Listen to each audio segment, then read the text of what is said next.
Hi, Sage. How are you doing? I'm good. How are you? I'm doing excellent. So you were just telling me about your last name, Jacote, and how that has a really interesting origin story behind it. Would you mind telling me that again? Sure, I could tell you that again. So, the name that I had, my birth name, I wasn't, there's a lot of trauma attached to my birth name. So I was looking for a new name that would be like a rebirth name.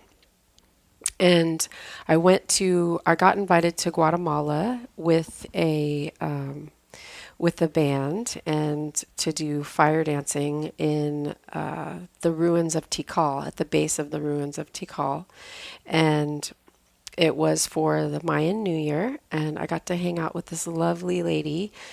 There was a bunch of Mayan shamans there, and they were all men. And it was funny because they were like bickering and stuff. It was really silly, but the only one that wasn't bickering was the woman shaman. And I thought, oh, okay, yeah, that makes sense. And so I got to be really good friends with her, and she gave me a new last name, and it's Hakote. And I asked her what that meant, and she said that it was a tree that grows in Guatemala, that the sap they use the sap for starting fires, so the sap is actually flammable.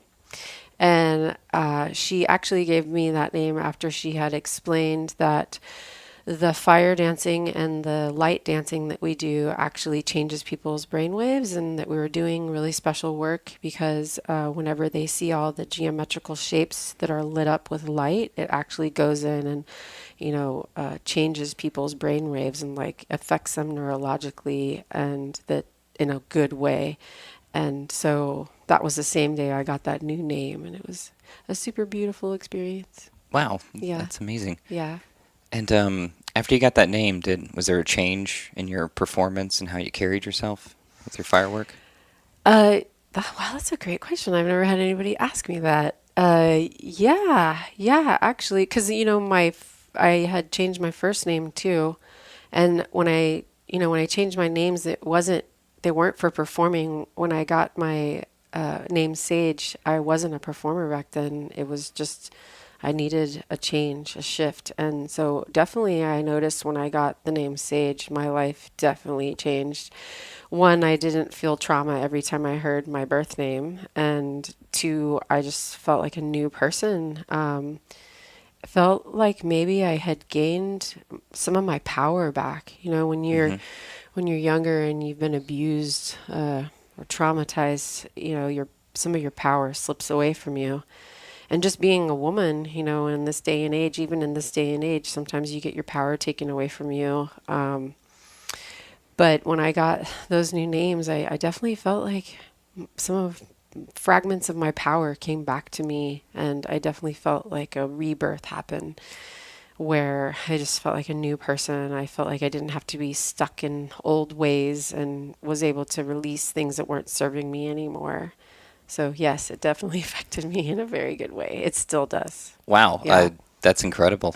I definitely believe that. I mean, I will say honestly, you were one of the more powerful people I've ever met in my life. I definitely have Mm. had an incredible influence on my performance career. Well, thank Um, you. That's so nice of you to say. Thank well, you. and partly that, I mean, the proof of it is in what you've accomplished. You're the founding member of Sango del Sol, which is a fire troop that's been going on in Texas for 17 years. Like, that's incredible. I can't even imagine some of the experiences and some of the gigs you've done and just what you've experienced and even just changes in the community and the art itself over that time. I mean, I'm of a generation when the internet came around, a lot of the fundamentals were getting laid down, but you definitely started before any of that was even known. Yes, I definitely started before the internet was even known, way back when. Yes, I've seen many, many, many changes in the flow arts community, many changes in fire dancing, and many changes in how many people hire you, many changes in the money that's being made with it.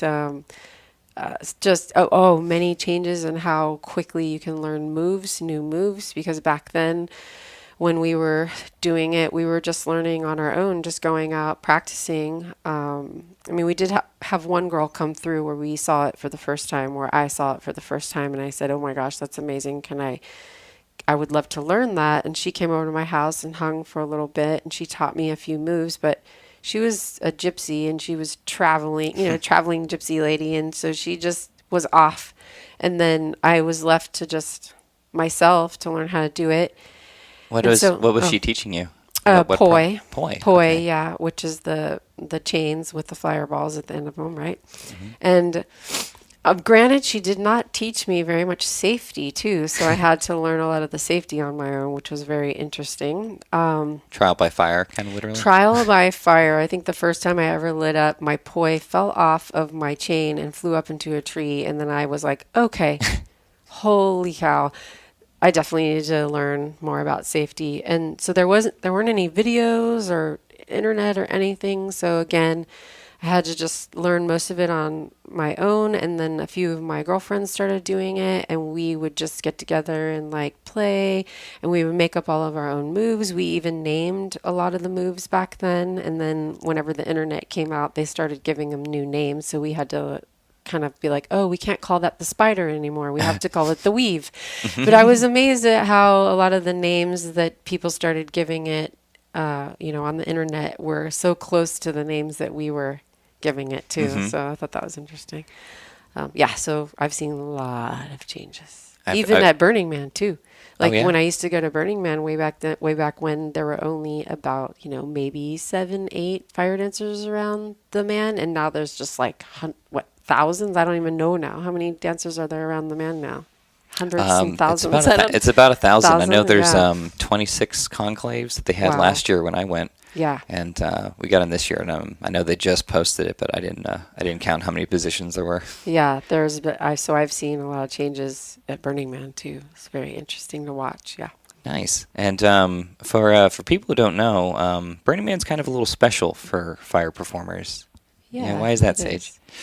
Well, I haven't been to Burning Man in years. I actually stopped going for a while, but I did go for a long, long time and years and years. And the reason why, I guess, for fire, I don't know, it was special to me in so many ways. I never really related how it was special to me with fire dancing, but with that question, well, one, it was a place where we had like-minded people.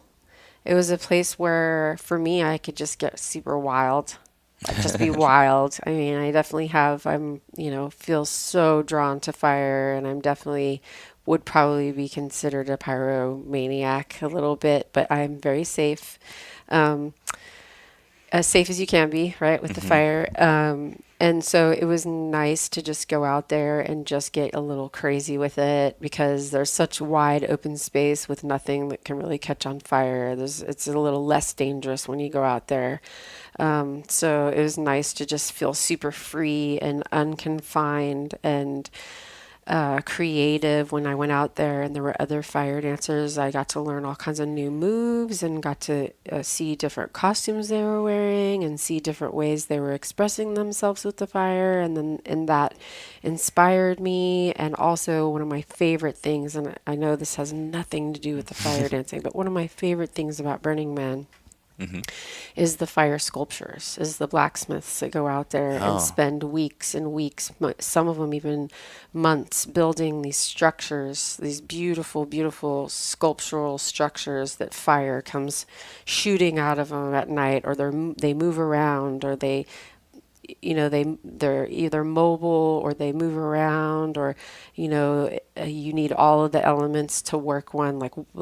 There was this one amazing metal tree somebody had built, and in the daytime the tree had water coming from it, so everybody would hang out under the tree and just get wet because it's hot at Burning Man.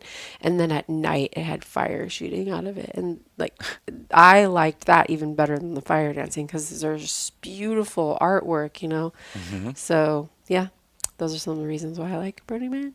Well, yeah, I mean, it's like you already know what kind of art you make, and you go there, and you're there to see other people's art, and just be, inspired and mesmerized at the same time. Yes. Oh, I just thought of something else that I really like about Burning Man is it really turned fire dancing into a ritual for me. It's very ritualistic out there, if you want it to be. There's a lot of ritual. I mean, just the man in general, it goes back to pagan. It's a pagan event. It was originated, burning a wicker man was originated in paganism, and so there's a lot of ritual around it, and so I like the ritual a lot. For me, it's fire dancing isn't just fire dancing; it's a very spiritual thing for me. It's not just my work and my passion, but it's also my spiritual work. So it definitely helped me to be able to just learn how to create a lot more ritual around it because of Burning Man. So does in that sense that it's very spiritual, does fire dancing help you kind of renew yourself whenever you're feeling drained? And Well, it's interesting. It can go both ways. mm-hmm. Because fire dancing is very physical. It's extremely physical, and the way that I do it is really physical because I do several different props during a show, and some of the props are very heavy.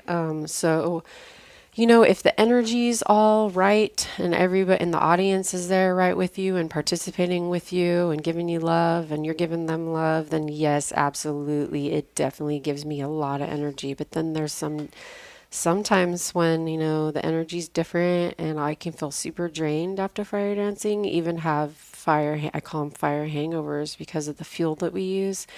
The fuel is toxic. That's my least favorite thing about the fire dancing is it working with the petroleum products. And I definitely, on the nights when the energy's a little off, I feel the fire hangover a little bit more than if the energy was super on. Yeah, actually, I've not heard anyone express the term fire hangover before, Oh, you've never but heard I'm that? instantly Oh, thinking yeah. I've had many a fire hangover as Oh, you're yeah. describing that. Could you tell me a little more about The fire dancing hangover? yeah, like what does that feel like? Or for someone who's never fire danced, they're not going to know. They're going to maybe think it's like a normal hangover. But Well, I gotta say, when I was in my 20s, I didn't feel it as much. And it wasn't until I started doing it for years and getting into my 30s and doing it a lot, because sometimes we have rehearsals where we have to light up a lot or we have a lot of shows consecutively. Or again, if the energy was off during the show and you just feel it more. And so, yeah, it's definitely the next morning. And I notice it comes in a lot more if I don't take a shower before I go to bed, which I usually almost always take a shower before I go to bed after fire dancing to get all of the black, disgusting stuff on you and you get like black stuff in your nose. It's definitely I mean, fire dancing seems so glamorous, but it's not. Behind the scenes, it's absolutely not. You're working with all these nasty fuels and stuff. But yeah, the fire hangover, it definitely makes you feel is dehydration. There's definitely a dehydration. I mean, obviously, even if you drink water, there's the effect of the fire on the outside of your body where it kind of, just sucks all your moisture out. And, I live here in Texas, so it's super hot. So you got to work really hard to stay hydrated when you're a fire dancer. There's also just this little bit of toxicity that you feel. It's similar to a alcohol hangover. Similar, not as bad, thank God. But yeah, it's definitely very similar to alcohol hangover, but less. It's more subtle, more subtle. Yeah. and then you get to combine that with like a really good workout sometimes, and on your Yeah. whole body sore. Your muscles are sore. Yes. Then there's the sore muscles. That's why seriously, if to avoid the fire hangovers for any of you fire dancers that are out there Oh, this is listening good. to this, Listening, guys. this is what you do. You make sure that immediately after your show, you stretch immediately after, which is difficult to do because sometimes the people that hire you or people that enjoyed the show want to talk to you right away. So if you need to talk to them, of course, that's important. The clients are important. But then immediately after that, after you put your flammables away, you stretch. And that helps a lot instead of waiting 3 or 4 hours, or if you have to wait 3 or 4 hours, at least stretch when you get home before you go to sleep. And then you make sure you at least drink 3 or 4 glasses of water before you go to sleep. Also, 3 or 4 glasses, so that'd be yeah, like 36 to 48 ounces. yeah, it's a lot of Yeah. water, but it knocks it out. And then I also use a lot of chlorella in my water and lemon in my water. So I do lemon or chlorella water. What's chlorella water? Chlorella, it's like a green drink. It's taken from plants, so it detoxes you pretty quickly. It's got a lot of antioxidants and cleans you out pretty quickly. I eat a lot of blueberries. That's another thing.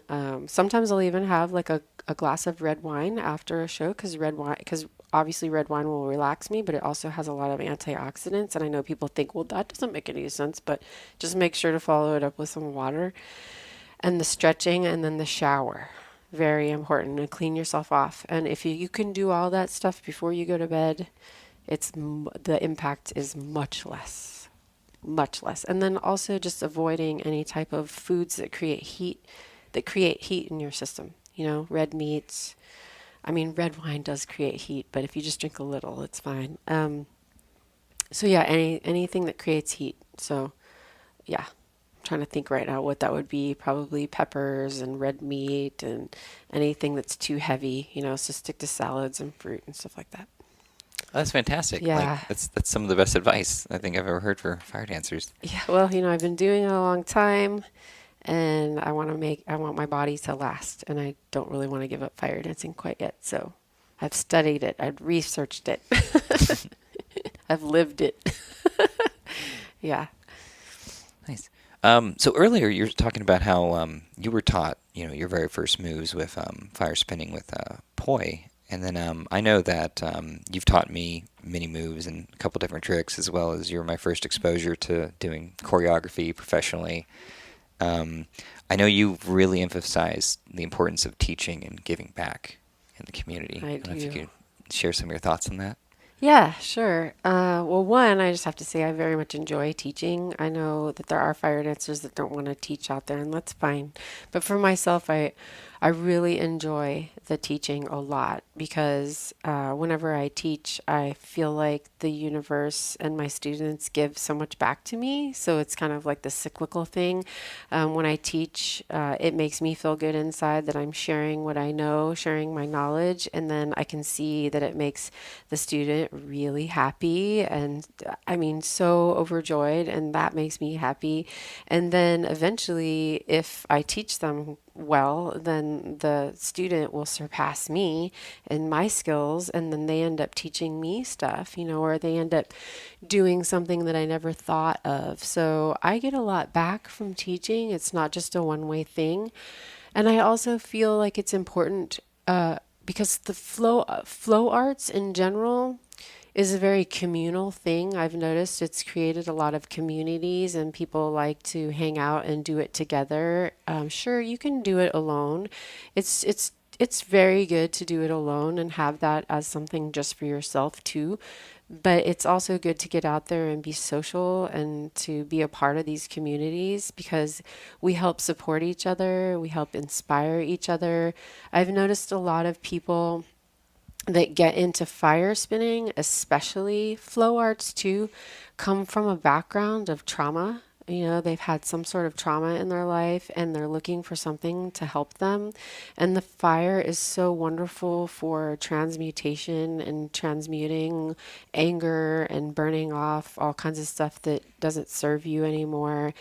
And it's really, really great. It's an ancient element that you're working with. I mean, how could it not help? And so when I teach fire dancing to these kids that have had trauma or that are angry or that have ancestral trauma that's been passed down to them, it's such a beautiful thing because I get to see them just like turn into a butterfly, because they start working with the fire and they might burn themselves a lot because they're like working out all this anger and working out all this stuff going on. But then eventually because it's a moving meditation and you're working with this ancient element, eventually they just start transforming and healing themselves. And how would I not want to share that? Like what? Like there's no way I wouldn't want to share something like that. I'm gonna start crying. Sorry. It's just so beautiful. I mean, it happened for me, I got into this and I just needed some help. I needed something in my life. And it just transformed everything. It's given me so many beautiful gifts. So why would I not want to share that, Anyway, that's the gist of it. Thanks for asking that question. No, thank you for sharing. That's incredible. I mean, yeah, I don't even know how to follow up that. That was amazing. So yeah, if you're not thinking about teaching, you definitely should get into it. It is incredibly rewarding. Based on Definitely. yeah. Yeah, I'm going to be coming out with some. This might be a good lead way into. I'm working on doing some videos. Hmm. I actually did do an instructional video years ago, but it kind of it didn't succeed. There's a lot of factors behind it. It wasn't because nobody bought it. It was because the part of getting it out there, Distribution. the distribution. I lost my investors in the distribution part, and so I spent all these hours and hours on this video. It was really cool, but I learned a lot. And so instead of just giving up on all that, because that's what I thought I was going to do, I actually decided to put some more videos out and do it a different way and see if I can succeed this time. And I've noticed that something that is needed, and there's some definite problems I've seen in the community that need to be solved. So I figure why not try and, make some money and solve some problems. So because of my experience and how many years I've been doing it, because I've been doing fire dancing and flow arts for over 20 years, Hmm. I've seen a lot of accidents. I've seen a lot of like people not pay attention to safety, not pay attention to their surroundings, and just get into it and just do it in a very selfish manner. And I don't think it's necessarily their fault, but I've seen a lot of people not have common sense when they're working with fire. So I'm going to be working on a safety video that I would like to put out with all different aspects of safety and fuel and equipment, and just like how to conduct yourself professionally in that way and how to conduct yourself communally in that way. So I'm going to be working on that, and I also have a performance video I would like to put out. Again, these are just in the beginning phases of me just writing them up, but I thought it might be a good thing to talk about because I think it's needed. And I get a lot of young kids coming to me asking me about performance and about management, like what do I do, like how do I break into it, I want to do this for money and for a career, and how do I do it, what do I do, and so there's all these suggestions that I have because I've been doing it for so long, like getting your costumes together, learning how to be a chameleon. Those are a few. I won't give them all out right now because Oh yeah. maybe you get the Spoilers, you're video. gonna have to Yeah. watch the videos, Yeah. guys. Yeah, exactly. So, Where would they be able to find those videos when they're available? you know what? You're going to have to just ask me later because I'm not sure yet. I'm not sure how I'm going to put them out. Obviously, I'm going to put them out on a website. They'll definitely be on the San-gre website. Hmm. Um, And hope advertised on your Facebook Yeah, page they'll and be advertised on my Facebook page. They'll be advertised on my Instagram. They'll be advertised on the Sangre del Sol Instagram. Hopefully, I can get them put up on the Solar Rain page too, which is the other troupe I work with. Um, but I'm not sure how I'm going to be selling them yet. That'll come later. So I'll keep you guys posted. definitely. And if I get wind of it, I'll let y'all know when they come available for two. If not, you're just gonna have to follow Sage and keep up for exciting life. Yay! Yeah. Yeah. Wow. You've talked a lot about all the rewards and how fulfilling fire spinning is. I think you've probably inspired anyone who's listening to this who's not become a fire performer to maybe think twice about it now. But maybe we should go into some of the darker and the grittier times. Sure, Let's let's some of go. the I ain't yeah, afraid of the like dark. because I mean, you do have to be a little nutty to wanna do this type of lifestyle. You got to really love it. Yeah, I've noticed there's a lot of like crazy people in fire dancing, especially a lot of like interesting people that like have some crazy cuckoo things going on. Yeah, and I mean, and that's not to say like if you're like in the culinary industry or the film industry or like corporate America Oh or yeah, you're that's anywhere, there's everywhere, right? crazies everywhere. There's crazies everywhere. But fire spinning seems to have a larger ratio. It does. Like It totally there's does. and that might just be because the sane people don't stick around very long. I'm not sure myself, but Well, I have some thoughts on that. oh, I would love to hear them. Yeah, this is stuff that I've pondered again because I've been doing it for so long and I've run into a lot of crazies. I've been one of those crazies. Well, there's different types of crazy, Mhm. right? So we'll start with the people who need to be recognized. Okay. Okay.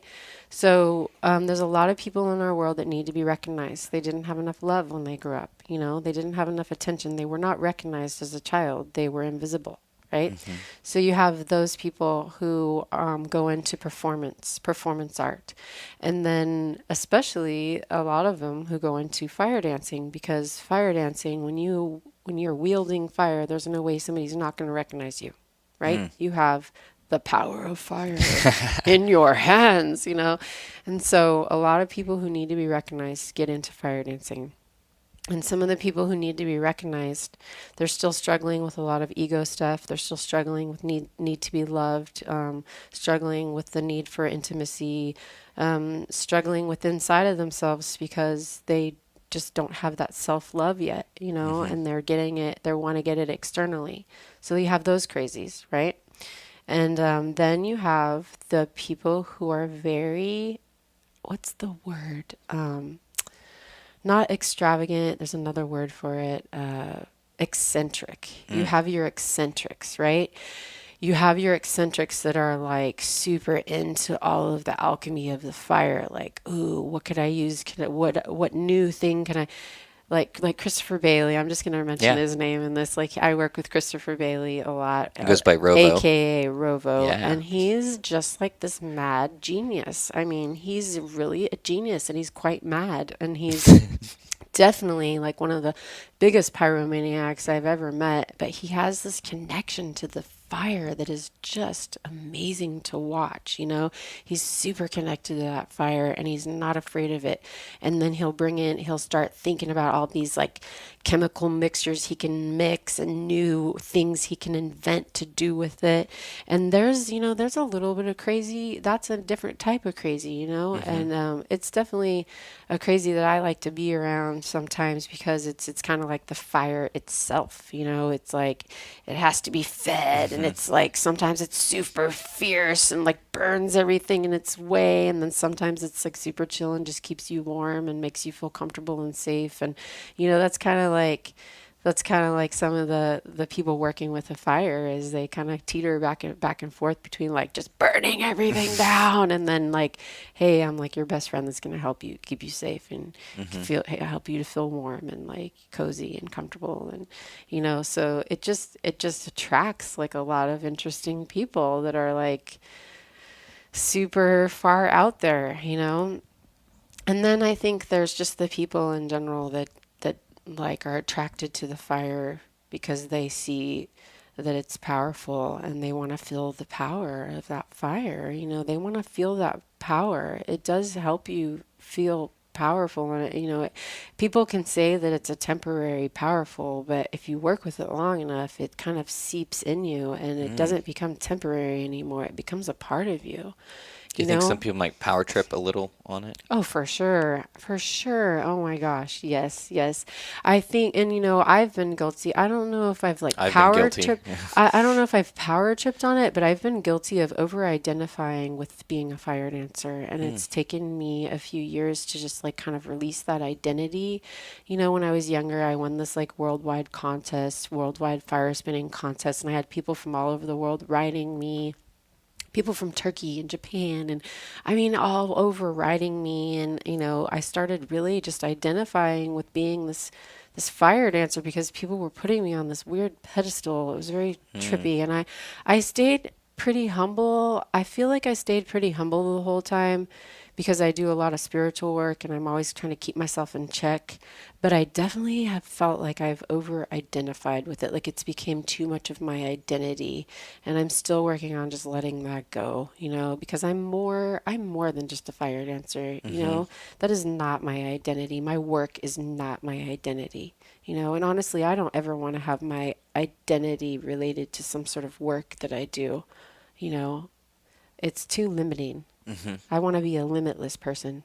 I don't want to be limited to being like, oh, Sage, the fire dancer, So, yeah, there's that aspect too. Yeah, you definitely don't want to be limited. And I mean, that's also kind of why fire dancing makes sense for people like us, because there's so many different skills that are involved between like costuming and safety and regulations and legal and paperwork and planning and choreography. So many. You can take the job of a pyrotechnician and a professional, dancer on stage, combine that with, having to make your own costumes out of fire safe materials, and you gotta be good at all of them. Yes. You wear many hats, being at least being someone like me, where I actually run my own troupe, and I'm the creative director of 2 different troupes, and And I'm also the I manage a lot of the things that we do for San-gre del Sol. And yes, I've had to learn business. Hmm. You know, I've had to learn how to be pretty savvy with sales and business. I've had to learn how to do all of the crazy like media these days, like Facebook and Instagram, and learning how to work my own website, which is the part of it that I gotta be honest, it's the part of it that I really don't like. I don't like being on a computer for too long. I don't like being on my phone for too long. I'd much rather be outside, like hanging out with my cats or hiking or going swimming, you know. But Hmm. I think now in this day and age, it's very different. Like I used to get tons of gigs before the internet, tons. I never had a problem. I never did any advertising. It was all word of mouth, and it worked out just fine for me. But now we live in a different day and age where we have to have all of our social media, you know, like doing our tweets and writing, changing, like making sure our website's updated. It's crazy. So that's one hat you got to wear, and that's the hat that I've had the most resistance wearing. But the part of talking to the people and doing sales, I don't mind that. I don't mind talking to people. I like communicating and I like connecting with people. I'm an extremely empathic, bordering psychic person where I can feel what's going on with the person who's looking to see if they want to hire us or not, and I can immediately try and cater to what's going on with them. So I'm pretty good at that part, and I really enjoy that part. And I actually enjoy running a troupe where I'm the communicator, pulling everybody together. I hate using this word, but like kind of being a boss and being like, okay, this is what we're Or going to do, director. or director. Yeah. Director's a much better word. That word boss has a weird connotation, right? Yeah. You know, and like just kind of being able to have these visions of like what we're going to do and how we're going to put it together. I like that part. And I like being able to just like run it by everybody and be like, what do y'all think of this? And then, you know, Rovo will be like, yeah, I love it. Let's do this. Or, More you know, fire though. yeah, more fire. Or maybe we could do this. And so I love that brainstorming. I also love the costume making. That's one of my favorites. Um, Fortunately, I've gotten to a place in my life where I actually have some money so I can actually buy costumes now. But like before, when I was younger, I would definitely make all my costumes. I still enjoy making my costumes. That part is amazing. My very, very, very, very favorite part, and I know you're going to laugh at this because it's not the fire and it's not the dance. Hmm. It's the chameleon, being a chameleon. Chameleon. Yes, because in order to get hired to be a fire dancer, at least here in Texas, you need to be a chameleon because people will be like, "Hey, we have this Moroccan gig. Can you do that?" "Oh yeah, I can do a Moroccan gig." "Hey, we have this African gig. Do you know how to do African dancing?" "Yes, as a matter of fact, I studied African dancing. I've studied Moroccan dancing." Can you know? And then, can you do a circus show?" "Yes, I have circus costumes. I can be a clown." You know, "Oh, we have this little kids party where we want you to be a superhero." "Yeah, I can totally do that." I love that because I like change and I like variety, and so I've got this amazingly beautiful job where I can be all these different characters and get outside of myself and be something else. It's like Halloween all the time. I mean, who doesn't love Halloween, right? Yeah. That's like everybody's favorite holiday because they get to be someone else that they're not, you Hmm. know? And then I love the dance. Of course, like I love the dance. I've been dancing since I was a little girl in my driveway. My mom would come out and she'd be like, "What are you doing?" I'm dancing, Mom." And she'd always be like, "Is that what you want to do when you grow up?" And I'd be, "Yeah, I want to be a dancer." So I actually made my dream come true. Yay. Yeah, so there's a lot of hats. And then there's the pyrotechnic part of it, which is a totally different hat. You know, you have to ins and outs of safety, ins and outs of how to work with the fire, ins and outs of how to make the client feel safe, ins and outs of how to make everybody safe, how to work with the fire department. That's a whole different ballgame. Hmm. Oh my God. And you even had to get your license, known as a FAO. Yes, I have my state flame effects license. I've had that for probably a good FEO. 50 FEO flame So- effects license. Plus, I do firework shows where I help put on actual firework shows. So I'm working on getting my actual pyrotechnics license. Um, so I know a lot of the ins and outs of working with that too. Yeah, yeah, you have to have insurance and a flame effects license and all kinds of stuff to make it happen. And I love it so much that I didn't want anything to stop me from making it happen. So at a very young age, I decided to just get that license. It's not that big of a deal. It's a lot Mhm. of memorizing.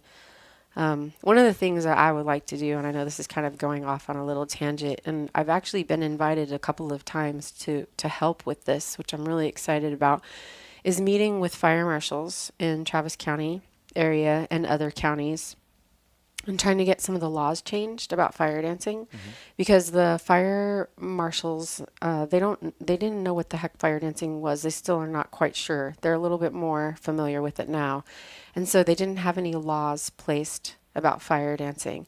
So that FEO, the flame effects license, was something that was for people doing flame sculptures and fire and ice shows and stuff like that, where they have Or like propane or explosions. propane stuff like that. It wasn't for fire dancing.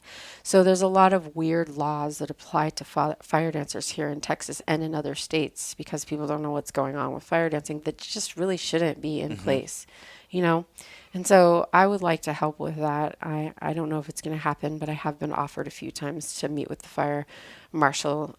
But since I've been offered that, the fire marshal has changed several times. So yeah, so we'll see. We'll see what the future holds for that. It's definitely hard to build a relationship up if they keep hiring They a different keep person. changing. Yeah, they've changed several times. I had a really great relationship with this guy was the fire marshal for years and years, and we had something going. He helped make the permit totally different. He helped support the fire dancing community. It was super easy to be a fire dancer back then legally. He was great, wonderful man. Super, super thankful that I got to work with him. But then all of a sudden, it all switched over and things became way more strict. We had to start paying more money for the permits. Now we can't even get a city permit to do it. I used to have a yearly city permit where I could just fire dance wherever I wanted to with the yearly city permit, and they've completely nixed that. We don't have that anymore here in Austin. So now when we want to fire dance for some sort of public event, we have to pay for it.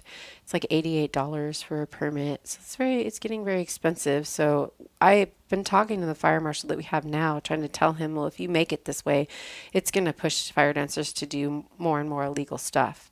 And he said, I know. I said, okay, well, if you ever want to do something about it, let me know. So hopefully I'll be able to help soon with that.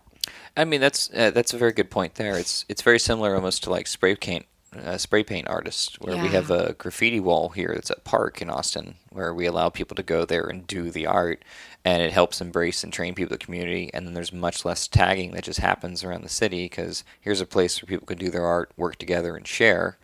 And it's, if you give people permission to do it safely, then they will. And you give people the means. But we're fighting against is a lot of regulations that are basically out of date and requiring us to meet the same standards for like a giant, stage show in front of a giant arena with pyrotechnics and fireworks, when really we're just using what would be considered a controlled torch. Yes. Yeah, really. Which Honestly, is that's like, what it is. I would say almost sometimes, Roman candles are definitely more dangerous, and maybe just Oh, sparklers. for sure. Oh my gosh. About the for same sure. amount, I mean, a sparkler is a higher temperature than a Yeah. flame effect. And then we bring safety towels and extinguishers with us. So, well, hopefully we can get some more momentum on that to help get the attention of the fire marshal office. I would love that. I've met with him once already, and I'm gonna, as soon as I'm working on the Texas Renaissance Festival show right now. But as soon as that's over for next year, I was hoping to meet with them again. We'll see what we can do. I think if we get enough kids in there, enough fire dancers in there to meet with him at one time, he might rethink everything. And yeah, but then, who knows if that will stay in place. We'll see.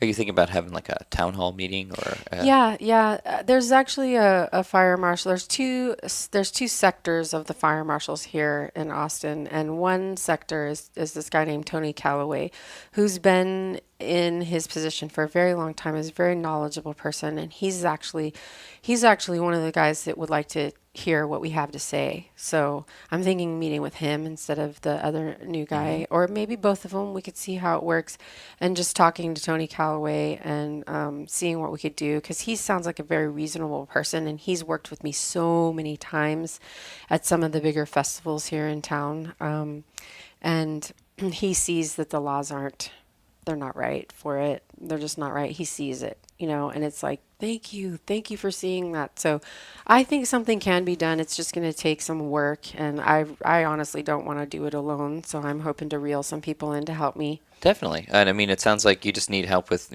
bringing awareness and understanding to the state departments.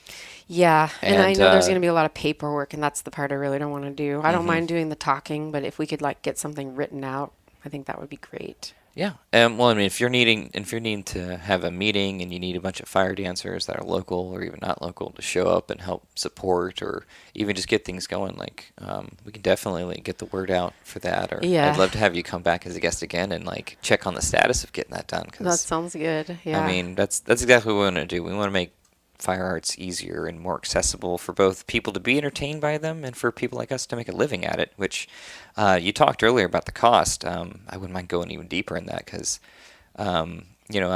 it's kind of hard to not get discouraged sometimes when you think about all the fees because you gotta to book like a gig properly in someone's backyard, legally by following it by the book. If they had like 200 people, or they rented a public space to do it, you got to get a license from the city. You got to get a license from the fire marshal. You got to get your own insurance, which you got to pay, yearly, which is like $300 to $500 there. No, can I? Oh, go please. Yeah, Yeah, jump in. okay. So you don't need a license from the city. Hmm. You just need a permit for that party, Mm. right? So if it's over 50 people, if it's in someone's backyard and it's over 50 people, then you need a permit. And they said it's a give or take. It could be a little over, right? So you need a permit for that night. And I believe the cost of that, I think it's like $88 or something around there. They Hmm. just changed it, so forgive me if I have the price wrong, but it's somewhere in the 80 to $100 range just for the Mm. night. And then you have to make sure you have a state flame effects operator present, right? Mm. So the state flame effects operators, they have to renew their license every year. It's like $50. It's not that much. And then, to take the test, there's a cost to take the test and a cost for the books to study and all that stuff, right? And then you have to have each fire dancer has to be insured, and the flame effects operator needs to be insured. And so the insurance costs about $200 a year. It's somewhere in the $200 a year range. And now each city is different. This is for Austin. Each city is different. Like you could go to a more rural place around here and they'll just be like, "Oh, honey, as long as you don't dance in any tall grass, you're fine." So each city is different. You always have to have a state flame effects operator, but in some of these rural cities or did I say that right? Rural country, more country places, they don't even know what fire dancing is really. So you can get away with quite a bit in those. But the bigger cities like Houston, Dallas, Austin, they make you pay. I think even Houston is more expensive than here. In San Antonio, it's different. You actually have to have a fire watch. And the fire watch is somewhere like it means that one of the fire marshals has to show up, and no matter if it's indoor or outdoor, and they're $75 an hour. Sometimes they're more, and so you have to pay for a fire watch too. Now in Austin, it's a little different. Sometimes they want you to have a fire watch. Sometimes they don't. It just depends on what kind of gig it is. So if it was like a highly populated South by Southwest gig, they would want you to have a fire watch. One time they let me do it without one, which I was really happy about. We saved some money for the client. But if you're doing anything indoors, you always have to have a fire watch because they have to come and turn off the sprinkler. They have to turn off the alarm for the sprinkler system, right? Because the sprinkler system will go off. So anyway, those are some of the logistics, but they change from city to city. Nice. Yeah. You mentioned briefly that you're getting ready for, we're going to change gears here, but you're getting ready for the Texas Renaissance Festival. Yes. What are you doing with that? So exciting. So the Texas Renaissance Festival happens in Magnolia, Texas. It's kind of, it's close to Houston. And we have, I think this is our fifth year, either our fourth or fifth year, where Solar Rain, and let me explain because this is kind of cool if you don't mind me going No, off, please. Yeah. and I'll get back to the Ren Fair. So Solar Rain is founded by a lady named Audie Hausworth, and she was actually one of my students. Like she took some lessons with me, especially business lessons. So she took some safety lessons, some business lessons, and we also worked on a couple of gigs together. And she just like did all these questions. You know, she's looked at a lot of my costumes and, you know, just took what I gave her and started doing her own thing. And she was very connected with the Renaissance fairs here. And so she ended up landing this great gig. Or wait, sorry, she ended up forming a fire troupe. And she named them Solar Rain, which I remember at first I was like, that is so similar to San-gre del Sol, and it made me kind of squirm in my chair a little bit because here's my student, you know, and she's kind of sort of, it's a very similar name. It kind of means the same thing. For those of you out there that don't speak Spanish, Sangre del Sol means blood of the sun. So it's like I kind of envision it as we're like little droplets of sun, right? Mm-hmm. And solar rain is basically kind of the same thing. So I was a little uncomfortable at first, like I can't believe this just happened. But then she was super smart and she turned around and hired me. And I was like, I like this girl. You know, this is really sweet. She's taking what I taught her and she's like improving on everything. She improved on a lot of the safety, improved on all kinds of stuff. And then, you know, and hired me and I was like, oh, this is great. So anyway, back to Texas Renaissance Festival. So I'm a part of Solar Rain. I feel super honored to be a part of Solar Rain. And we do the grand finale show in the arena. It's in the jousting arena. It's at 7:20. And it's every Saturday and Sunday in October and November. Every single Saturday and Sunday, October and November, 7:20 in the jousting arena. And we do it right before the fireworks show. So it's basically when all the other performers are done performing and everything is almost done, you just go to the arena and you get to sit and relax after a day of walking and you get to watch this amazing fire show that we do. And it's super fun. We get crazy because it's a huge gigantic space and we do all kinds of crazy stuff and beautiful stuff, and there's like sword fighting, fire swords and fighting and just a lot of medieval renaissance-y kind of stuff. And You also have some like beautiful like wings and headdresses. Yeah, we do. My partner is a blacksmith and he made these beautiful fire wings for me that are just amazing. He's actually making me a new set, so I'm going to have a new set for this year. Ooh. Yes, I'm very excited. Come to Renaissance Fair and you can check them out. I have a whole new character that I'm working on. Yeah, I started doing archery, so I'm going to be doing a little bit of fire archery to start the show off. So that's very cool. There's a little taste of how we're starting the show off. That's a nice tease. Yeah. So anyway, it's super fun. It's a lot of work. Ooh, man, by the end of those 2 months, I'm exhausted. I mean, you would know Morgan. You were out there with us. I was, yeah. Yep, Morgan. I was one of the first year members. Yep, Morgan did it with us the first year. It was awesome. He was amazing. He still is amazing. Thank you. Yeah, now I've been busy on Burning Man and starting podcasts and other things. Yeah, and you've been doing we didn't talk anything about the conclave. Oh, the fire, yeah. I'm part of Runa Fire this year. I'm going to ask you a question. Oh, sure. Yeah, tell us about the conclave. It's so cool. Yeah, this year I'm part of Fire Conclave, which is going to Burning Man called a Runa Fire, and that's being led by Kayla Zuli. Yeah. And she has put together a team of 15 fire dancers, and together we had a troop about 25 people. And we're going to be going to Burning Man this year and performing during the final closing effigy, which is when they burn the man. He'll be surrounded by about 26 different fire troops from all over the world. And we're going to be putting on a 20-minute fire show with full choreography amongst 15 people and gigantic custom-made fire props. And well, if you're hearing about this, hopefully you got a ticket or you're not going to be able to get to see it. It's going to be beautiful. But I hope you guys are going to videotape it so I can see it. We are. Zuli's partner, he has some nice camera equipment, so he's going to get us a nice video recording of it. And so we'll be able to put that on. Yeah. I wish that I could do that with you guys. I'm always so busy working on the Texas Renaissance Fair show that I don't have time to do that. But maybe one of these years I'll go back to Burning Man. And Oh, you know what they say is like whenever you feel like you need to go there, you always find a way, right? yes, yes, this is true. This is very true. And I know we've been talking for quite a bit, but this conversation has been wonderful. I do want to ask a bit about some of the other influences fire has in your life, because you're also a bit of a silversmith, right? I am. I am. I do silversmithing. I've been doing jewelry making with metal for probably, I guess it's been a long time, probably longer than the fire dancing. I took a big break because I first learned how to do some of that in LA because I used to live in LA. But then when I moved here, I couldn't find, like, Austin was kind of small and I couldn't really find my people with that. So I quit for a while, and all the jewelry that I had that I tried to have in shops, people kept saying, "Oh no, you need to put that in a gallery. That's too high end for here." And there were no galleries. So I kind of stopped it for a while. And then I met a lady named Courtney Gray who owns a little school called, well, actually, it's a bigger school. It was smaller back then, but it's called Creative Side Jewelry Academy. And it's amazing. And it's run by almost all women.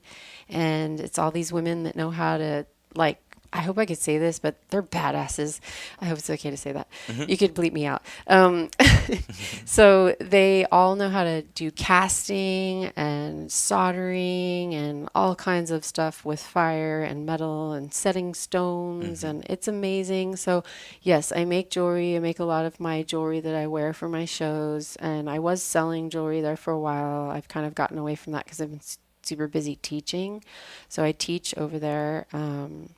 Yeah, I teach the 101 silversmithing class, and so we teach people how to make their own rings, their own bracelets, their own necklaces, earrings, and all different types of formats and different ways of using the torch. We do a lot of torch work, and I love it because it's working with the fire. I love the fire, and it's mostly all of my students are women, so it's actually teaching a lot of women how to work with the fire, and we get women. Well, there's males that go to the school too, definitely, but it's the majority of women for some reason, I guess because of jewelry. And we teach children over there, like starting them at, I think, the age 10, all the way to, we've had people in their 70s and 80s there working on their own jewelry. It's amazing, and it's super empowering. And then, to be able to like put stuff together with the flame and solder things together or cast something and then like wear it on your body or give it to your mother or something is a very powerful thing. It just feels so good, So yeah. Thanks for asking about that. I love it over there. It's amazing.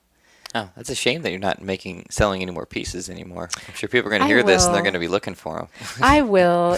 Fire dancing just takes up, right now, it's been taking up so much of my time. I've been super busy this year. I thought as I got older that I wouldn't be as busy, but I'm super proud of people still wanting to hire an older fire dancer. It makes me super happy about that because you hear a lot of like dancers, their shelf life is like done in their 20s or early 30s, and I just hit 50 this last year and I'm still rocking it. Like, I got hired almost every weekend this year to do a show, and I'm so thankful, and I've been getting amazing shows, like a lot of 50th birthday parties and kids parties, and I've been attracting a lot of people who are great, actually prefer having someone who's older doing it, which is wonderful. It makes me so happy. I totally did not know it was going to be like this.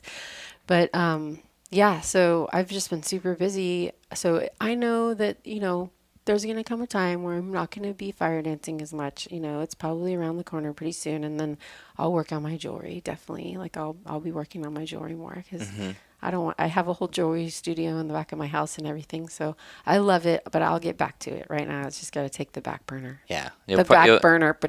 And I mean, if it's anything I know about how I feel about fire dancing, you'll definitely never stop, even if it's not, paying the bills anymore. there'll still always No. be play and dance with Yeah, flames. I mean, especially if someone invents a fuel that is non-toxic. I was actually working on that for a while. I convinced myself that I could like invent a new fuel that wasn't toxic, and then I Ooh. gave up. I know. Well, citrus oil is flammable. Did you know that? Mm-mm. Yeah, citrus oil, and then there's like the biodiesel. So I was working on a few things, but I don't know. It wasn't working out, and I didn't have the funding, and I don't know. I just stopped. So if anybody out there hears about this, invent us a new fuel. Or let's make a GoFundMe page. Yeah, yeah, or Get started something. on that. Some Yeah, new perfect biofuel for fire dancing. yeah, That would be good, especially as we definitely are starting to have a lot more CO2 emissions and fuel costs are going to be going up. Like yeah. it almost feels like fire spinning probably might be going extinct in a couple hundred years if we don't get to some type of renewable fuel. Or, I but don't then again, we know. might too also. I don't know. And there's another thing about I'm just gonna talk about real quick is fire dancing like a life is very paradoxical It is. because there's a huge part of it that is so healthy because it's a moving meditation. You're working with this, ancient element. You're inspiring people. You're awakening parts of yourself, awakening parts of other people. And that's like, oh, Hmm. right? But then there's this fuel. And there's all these cans that we go through, Hmm. and there's this smoke that's being emitted into the air, and then we're And the breathing these things. industrial companies that are making the The fuel and industrial, we're mhm. supporting these industrial companies that are making the fuel. We're getting, sometimes I get methanol on my skin. Like, how Hmm. disgusting is that? You know what I mean? Like, and so it's so paradoxical. And I've had to be like, okay, what outweighs what? And so far, the good has outweighed the bad by quite a lot. Hmm. But I'm telling you, if somebody were to invent some sort of fuel that was sustainable and not as toxic, it would really be just like the best thing ever for fire dancers. It would be amazing. So, yeah, I kind of gave up on that. I'm busy doing all kinds of other stuff, but maybe someone out there will hear this and be like, "Hey, I never thought I could invent my own fuel." Do it. Do it. Do it now. Excellent. Well, I think this is a good time to wrap up. Thank you for talking with me, Sage. Yeah, thank Uh, you. This has been really fun. yeah, thank you. Thank you for being my first guest on this new podcast. So we explore the fire arts a lot further. Yeah, you're welcome. Thank you for people who want to follow you and find out more about San-gre and Solar Rain. Where can they get information? Okay, yeah. Let's not forget that, right? Good question. So Sangre del Sol is sangredelsol.us. I'm not going to, should I spell it out? I'll put a link in the Okay, description of the he's going to podcast. put a link because everybody's always like, how do you Yeah, spell and that? I'll link your profile. And then Solar Rain is solarraintx.com. And then my name is Sage Jacote, so it's Sage and Jacote. I'm on Facebook and Instagram. Sangre del Sol also has an Instagram account. Gosh, did I leave any more social media out? Did I leave anything out? Hopefully soon I will have my own website too. I've been working on that, but it's not up yet. But yeah, those are good ways of getting a hold of me. On the website, there's my email if you want to email me. Yeah, I think that's pretty good. Or you can message me on Facebook. We also have a Sangre del Sol Facebook and a Solar Rain Facebook. Okay. excellent. Yeah. Awesome. Thank you. Thank you, Sage. You're welcome. Fire now.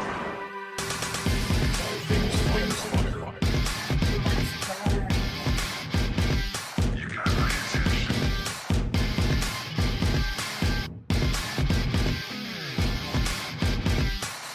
Is something burning?